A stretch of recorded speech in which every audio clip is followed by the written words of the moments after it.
Welcome back to Old Guy REI. Mikey and I are back with you to talk about our the highlights of our weekly accountability Zoom calls. But this week we're going to do something a little bit different. Um, I really enjoyed doing the format that we have had, but this week we're going to cover the last two meetings, Mikey, because there were several good topics discussed. I know we had a quick question. I like to try to start the meeting with a question. And this week I was asking, if you were starting over today, what would you do differently? And you shared some good points on what you would do differently. Maybe you could share that with us again for the viewers. I would listen to the advice I was given by people who've been in the game for a long time. There is so much content on YouTube available. Dion Talk, Michael Zuber, One Rental at a Time, Matt the Lumberjack Landlord.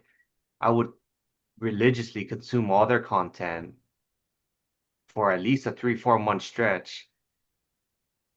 And all the basics they teach, learning your buy box, learning your rent box, understanding try to network with as much people in the market you're trying to get into. I would have started that way instead of me rushing because I was more you buy a stock, you buy a mutual fund with one click of a button, you buy crypto with one click of a button. Real estate is a long term buy and hold game, at least how we do it. And that's what I would try to follow. Yeah, it is very different. And I think for us, for Cynthia and myself, I think what you just talked about is pretty much the same thing we would have done because we bought a couple of units a little too soon. And without knowing that we were going to have, an eviction or some big repairs to pay for, and then having two new units that needed work going into winter in the Midwest, and you're in Pittsburgh. I think the climate's pretty close to the same, but winter really slows things down. So we had all this stuff happening all at one time and weren't sure if we were going to make it through it.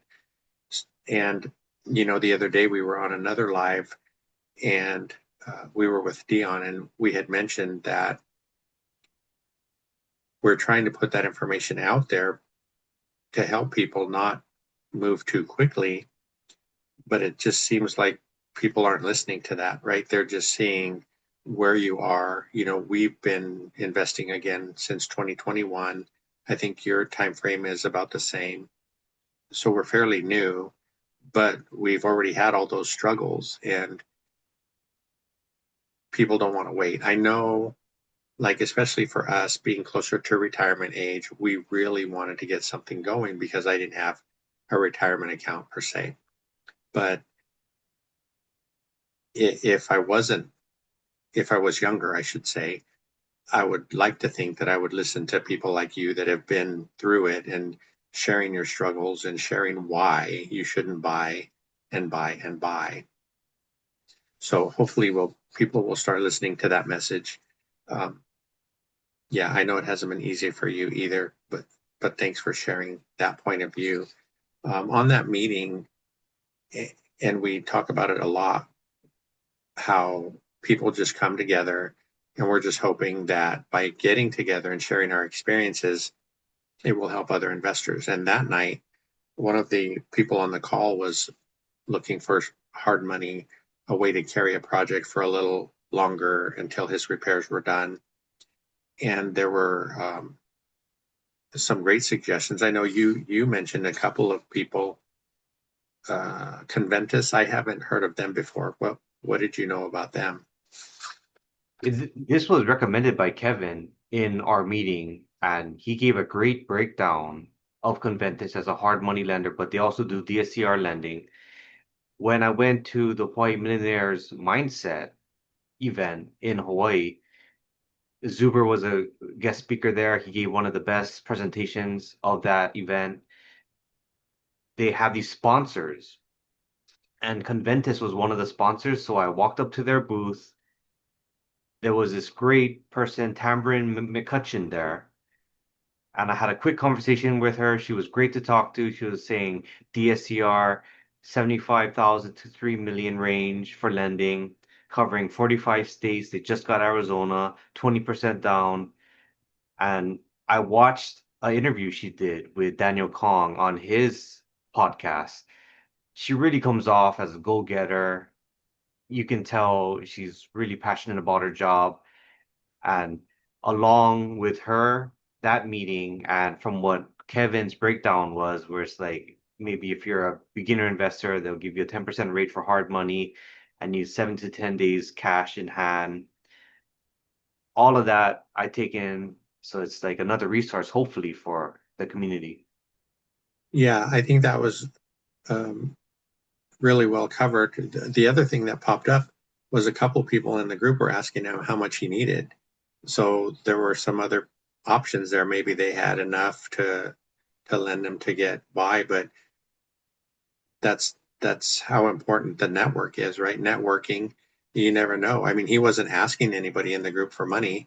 They just came up and said, "Hey, how much do you need?" Um, so that was really special to see. One of the speaking of networking, I know Jack is talking about a meetup in Pittsburgh coming up in September. I think he said it was the weekend of the 5th and 7th, but he was hoping people would come in early, and and he was hoping that maybe he could be a tour guide and go around some of the neighborhoods. Are you planning on going? You're in the Pittsburgh market.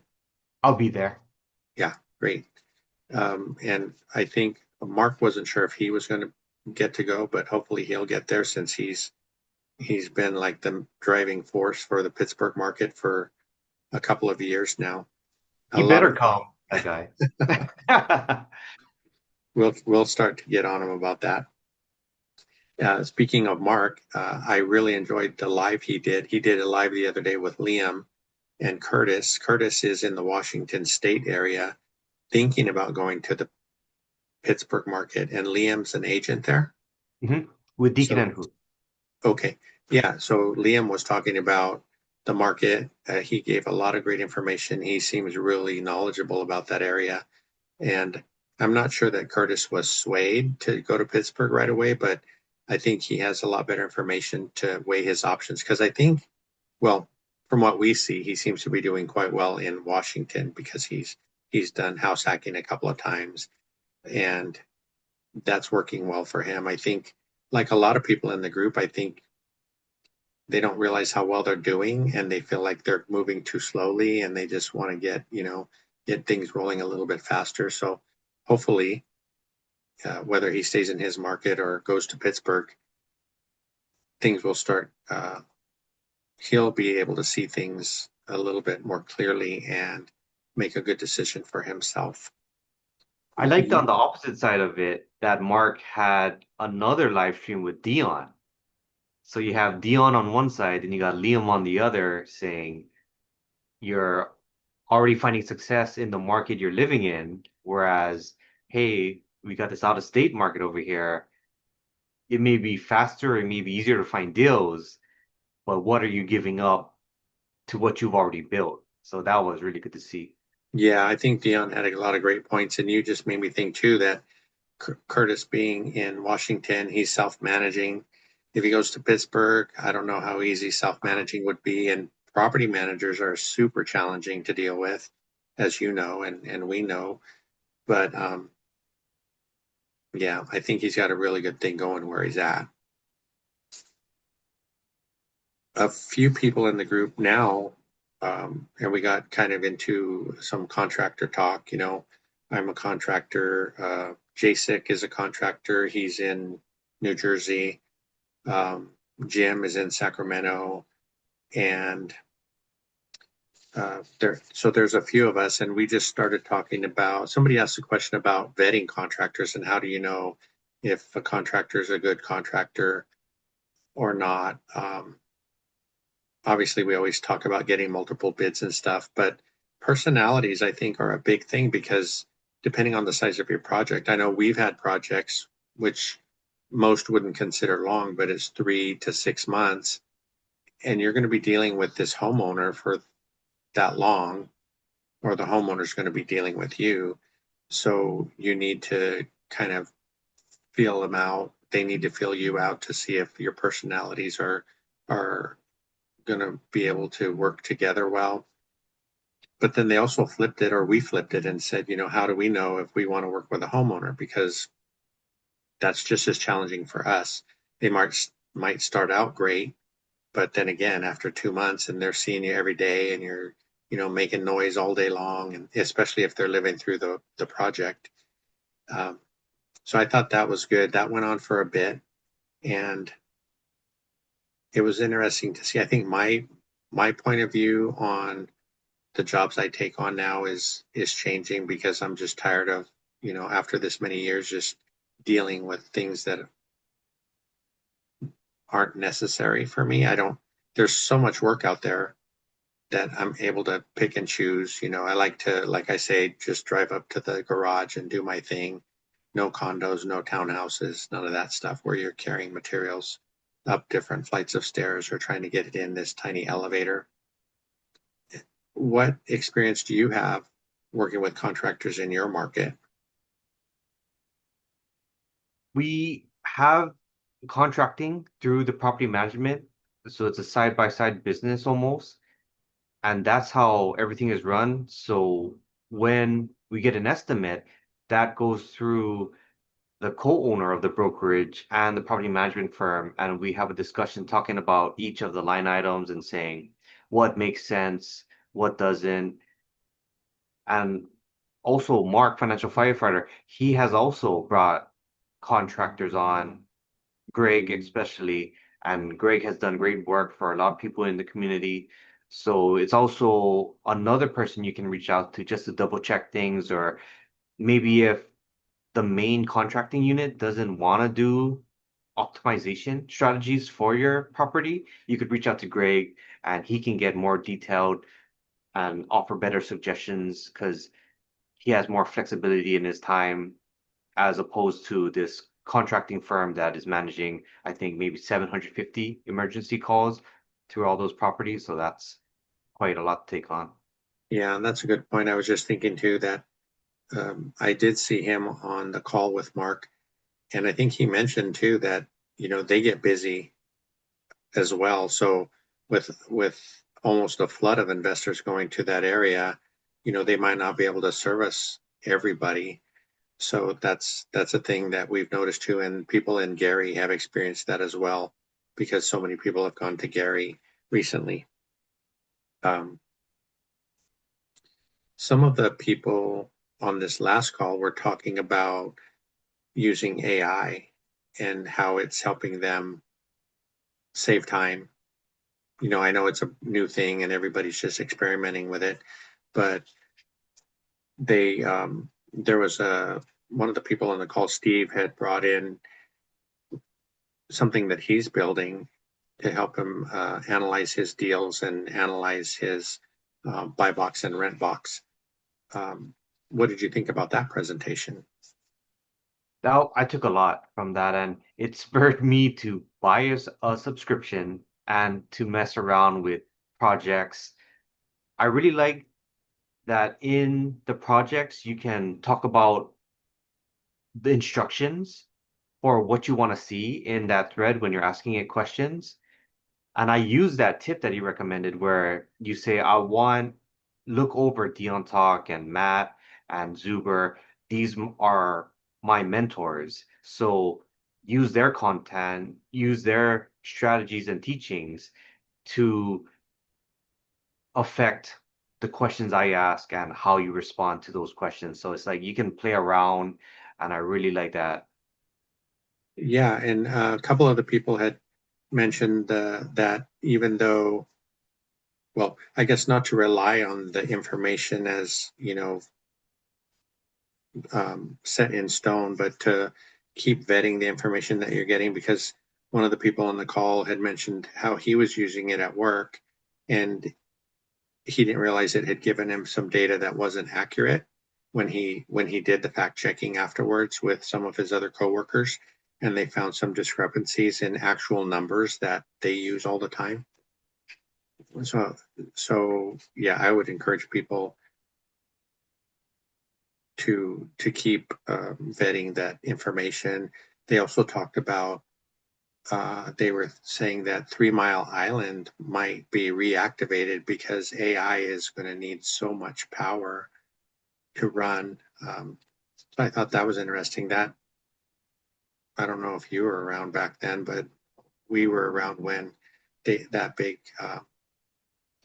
they had the big issue with 3 Mile Island and they had to close it down. It was pretty scary. There's a couple of other topics that we talked about. One of our friends, Sam, was wondering because he turned one home into 2 units, um, and he was wondering about how to go about dividing the electricity so that it's easier for the tenants, just to get their own bill and pay their own for what they use. And Chris had brought up a point about um, like sub-metering and a system that he uses that can monitor how much power goes to different circuits. And that's the way he's been able to divide the bills for his tenants. I thought that was pretty cool. I think it's less expensive to do something like that than to actually have PG&E come and, put a separate meter on the other half of the house. I remember in one of Matt's boot camps, Chris gave a presentation about submetering, and he really likes EKM metering. So he was saying use a slightly better hardware, API way more sophisticated. Anything else would go EKM metering. So that's yeah, good to know. Water Yeah, meter. I think he started out with 2 companies, right? And this is the one he ended up staying with. So that was good. He has experience with both. Do you I know most of your stuff until this most recent purchase has been single family, so it's a little bit different now that you have a triplex. What are the differences so far that you see between your single families and as far as utilities and your triplex? Doing the utilities was a learning process. It was a puzzle trying to figure out, okay, there is long-term tenants, decades-long tenants. So we're trying to figure out, okay, they like to get their bills directly to them, but a newer tenant would usually get the water bill and we we receive the bill, but then bill it back to them. So just trying to figure that out with the water, with the sewer, with the electrical and the heat. And each utility company had different processes of how to do the paperwork. So one, the electric it took a really long time just to get them on the phone. It was like a 2 hour wait time.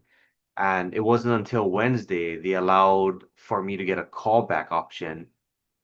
Finally got them on the phone after 2 hours, but got that situated. But there's other stuff with the water. Is a $50 application fee for each tenant. So that was a surprise. Then there's others with the gas. The only way you could write to them was you would have to send them by mail, physical mail. So there was no way I could email them or just figure that part out. So it was a learning process. It was a puzzle, and I'll keep you updated as I get more and more involved with it.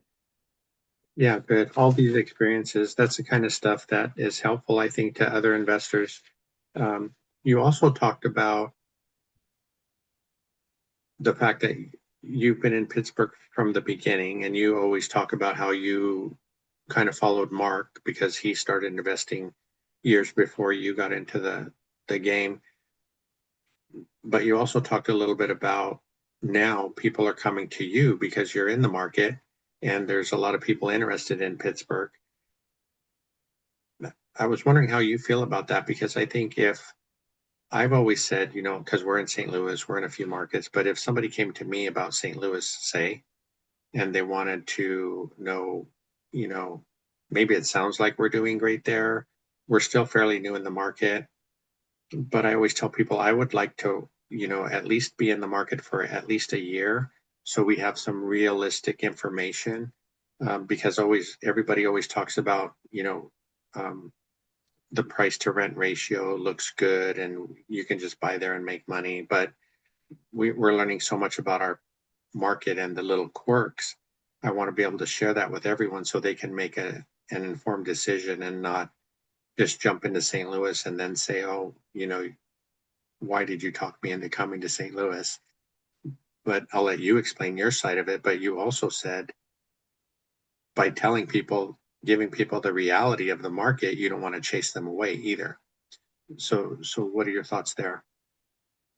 I don't want to discourage anybody, but I also feel like the mistakes I made in the beginning, and I'm still overlooking things now. There's still stuff I'm learning because I'm so new, 2 years in.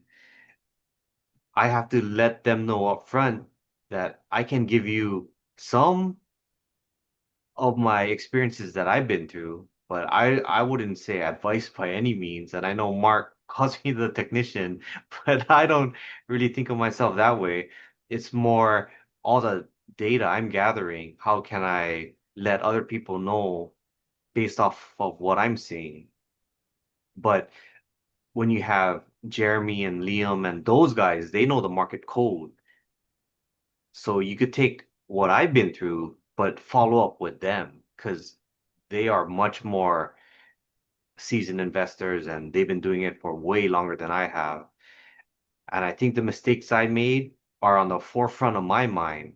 So that's why I always tell people to take it slow because the mistake I made was going too fast. And I think as I hear other investors, why they're a certain way is because of what they've been through. And you can kind of see that the more meetings we have is like, why are they seem to be talking about, they really seem to be hitting these points hard more than other things. And as we get to know investors over time, we can kind of see, oh, okay, because they went through this learning experience, or oh, this happened to them. This is the actions that they took. And now I can see why they caution in this sense. So yeah, that's really good to see. Yeah, and we hope people will listen. I know, it's exciting once you get your first property under your belt or maybe a couple. We've also talked about the fact that it might be easier, just say if you're buying single families in whatever market, right? If you're able to pick up two, at least if one is vacant for some reason, the other one will help carry the expenses for a while. Um, Not everybody can buy two at once, but I think if we were able to, we might do that and then wait and let them get stabilized because issues are going to come up. Like we've talked before about, we just did rehabs on a few of our properties, but until the tenant moves in, you don't know if everything's going to be working perfectly, which it wasn't. And then they have a small hit list for you to come back and do some small repairs. And then we also talk about once you finally get it rented, since we have property managers, they're going to take half the first month's rent. So we're not really going to see a full month's rent for a couple of months, most likely 2 to 3 months. And people, kind of overlook that sometimes. They think, I buy it, this is the rent, this is how much I'll get, and they expect that right off the bat, but that's not the case. Um, and two, there are specific things in each market that we don't know, right? So, we're in 4 different markets, and in one market, you need the city to do property inspections before they'll allow you to have a rental. If you have Section 8 tenants, then Section 8 has to do their own inspection too. Um, and we got hit because we didn't realize the city's inspection only lasted 60 days. So if you don't place a tenant within the 60 days, you have to have them come out and inspect again, and for us, that's about $400 every time they have to come out. So I think it's great. I think it's really nice. I think you're accessible. That's what people see, right? It's easy to get to talk to Myki versus the agent or the contractor right away, right? But if you share what you share their contacts, and then if they're able to get a hold of the professionals in the market, then they can get better data. And you and I were talking too about, even though they're thinking about Pittsburgh, maybe they reach out to people in other states just to find out what it's like investing out of state for, for different markets and things. So I think in this short time we've learned a lot, but we definitely don't know everything. And that's a great point because we talk about screening sometimes. I went to this one webinar and they were really aggressive on trying to sell their mentorship. It was $7,000. I was thinking they did not screen anyone at all. A lot of the guests, a lot of the attendees were talking about, can we get on payment plans? I'm living paycheck to paycheck. I'm interested in the mentorship. I'm interested in becoming an investor, but I want to be on a payment plan. And I was thinking, you kind of want to have a buffer. You want to build your reserves and you want to be in a good financial position before you want to start investing. And that was kind of concerning because I wish they would have brought that up front instead of, yeah, let's sell you our mentorship and we don't even know who you are as a person or what type of investing style you want to do or if our mentorship even fits you. It's like, no, buy our mentorship right now, then we'll go from there. Yeah, and I think a lot of those, like you mentioned, Christians mentorship, the multifamily strategies, and you mentioned that you were able to speak with them. I think you paid $8 or something. They were running a special, but at least you got to talk to them, and you felt okay telling them that you weren't ready for their program, even though that one I think is appealing, right? Because that's learning how to buy apartment buildings basically, and with one or two of those, you could be pretty well set. Um, and I guess depending on the program, if it's tax liens or auctions or whatever, you need to be ready to put in the work yourself, or it's wasted money, no matter what program it is. Um, but I like the fact because you said you had a second call with them, right? I had a much better experience with multifamily strategy. They really, it's a one-on-one and they want to hear your story, where you're coming from, what your end goals are. I like that experience much more than the other one. And just overall, one rental at a time and Dion Talk and Matt, we're talking about Matt's boot camp is probably the highest. That's 1,000. Dion's course, which gives you unlimited course calls every other month, that's around 500. And then the one rental at a time, the school community, that's $20 a month. And the outside courses are what, 300, around 400? You get so much value out of those instead of maybe the 7,000 mentorship that seems really aggressive on sales, which is more in that Pineda model. It's for me, it was night and day. And just for me, I feel way better in one rental at a time and the three amigos in that camp. Yeah, I think there's a lot of value there. And two, like the guys always say, I mean, they have such a huge library of videos that they've been doing for years. And, I like when Dion talks about his stuff because he calls it evergreen. And what he means is that the data or what he's talking about is valid no matter what year you're in, what decade we're in, it should still be relevant. So a lot of the topics he talks about are that kind of thing. And things change, lending changes every week. So, and our economy is going to be obviously changing every day. So, I think whoever it is, needs to pick a strategy, just one strategy, and learn as much as they can about it. And if they decide to invest in that model, um, just keep doing it until they are good at it. And then maybe you can switch and do, short-term rentals or whatever it might be, midterm rentals or tax liens. There's so many different ways to invest. So, like Zuber was talking about, um, if you're in a market and you're doing well, why would you want to change that? Some people see it as diversification, But, I could see, say you get up to 10 rentals in one market and things are stabilized and you're doing well, then you can go invest in stocks or uh, whatever you want to do. But at least you have something to back you up if that doesn't go well. I know this has been asked before, and you experienced this where you want to change property management. What would you recommend to do it in a professional manner? Yeah, well, we just had that experience this past week. We are changing our property manager in Illinois, and she was okay, but the communication isn't what I hope for. You know, there was a lot of stuff that happened that we didn't even know about. Um, but even though you try to be professional, I just sent her an email saying, hey, we're going to be switching to this new property management company. Would you please send over the tenant's ledger and their information? And she was just as professional. We did have a balance with her, so we needed to pay the balance, and then she would give the other people the information they needed. And the other one that we let go,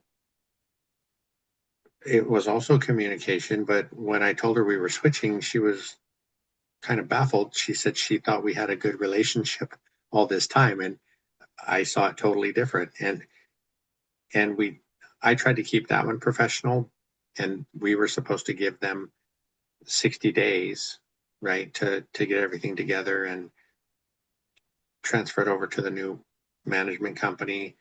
But she got a little upset, and she didn't even wait the 60 days. She said, I'll put your keys up at the front desk. They can come and pick them up today. And if I hadn't checked back with her, I wouldn't have known, and the keys would have been sitting there forever.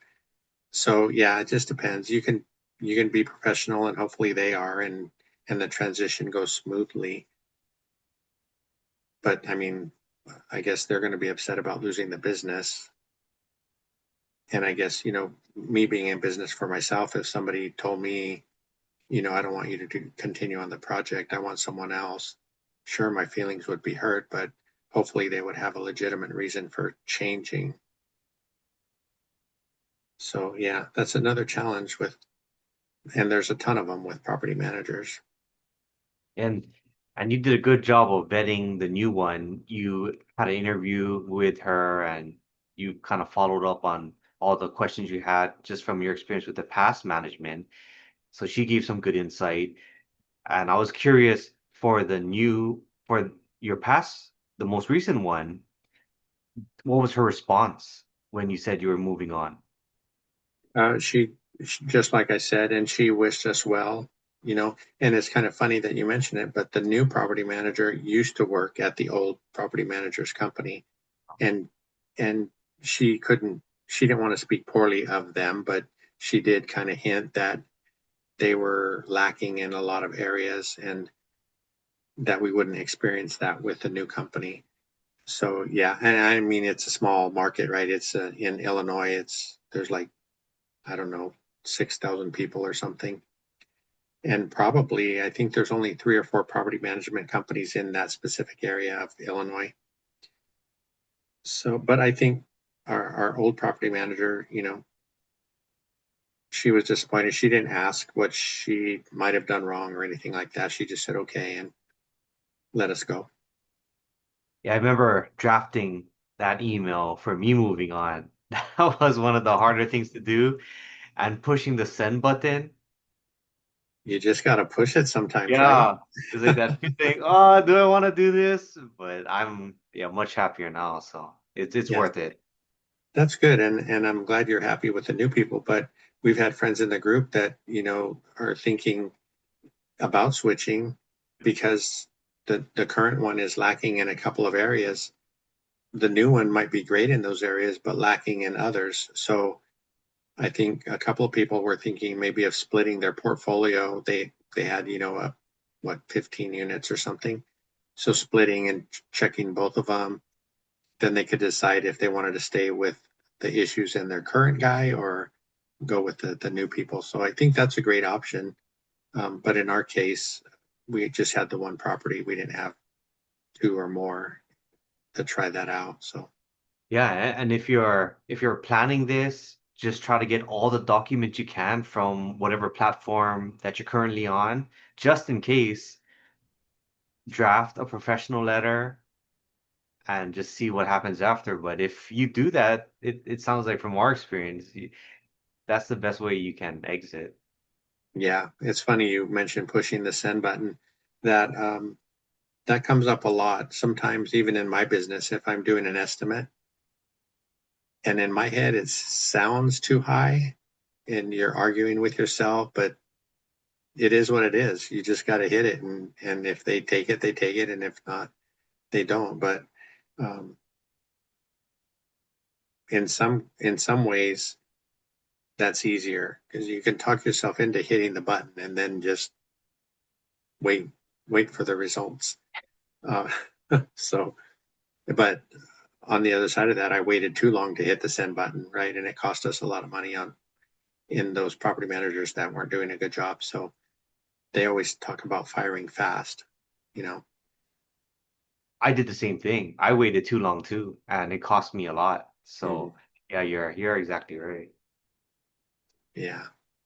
Well, this was a good one. I like the different format, and it's nice to get into some of the other stuff that we get led into from these discussions.